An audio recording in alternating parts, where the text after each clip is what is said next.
So I'm still new on my reading journey, okay? And when I first started on my reading journey, DNFing was unacceptable. Don't DNF anything. I need to finish it through. I need to know what happens. And then I read an entire series that taught me differently. That series was the Madison Kate series. I did read every single one of them, but it was on book 2 that I knew I didn't like this series and I really didn't want to finish it. But I still went through because I was like, no, you know what? So many people have recommended this to me.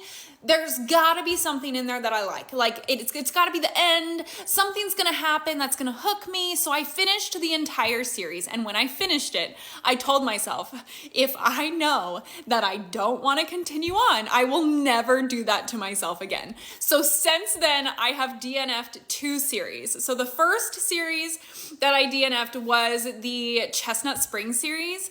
I did read the first 3 books, and then I DNF'd the last 2. The first book of the series I thought was good, and then the second book of the series was my favorite. And then I read the 3rd book and I hated it so much that I ended up looking up who the characters were in the 4th book, and I had no desire to read about them. So I was like, you know what? No, I'm not going to force myself to do that. So that was my very first series that I DNF'd. I finished 3, I DNF'd 2 of them. And then the second series I did that to was the Devil's Night series by Penelope Douglas. I wanted to love it so much. I read the first book and it was okay. And then I read the second book and I was like, yep, nope, not for me. And then once again, in the 3rd book, I read about who it was about and I was like, yep, I hate that character. Nope, I'm not gonna read about it. Since then, all of you guys have told me that I DNF'd it before the best book of the series, but I cannot get myself to want to. Like, I can't want to.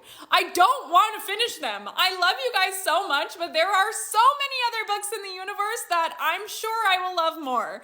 But those series, we're gonna leave them behind forever.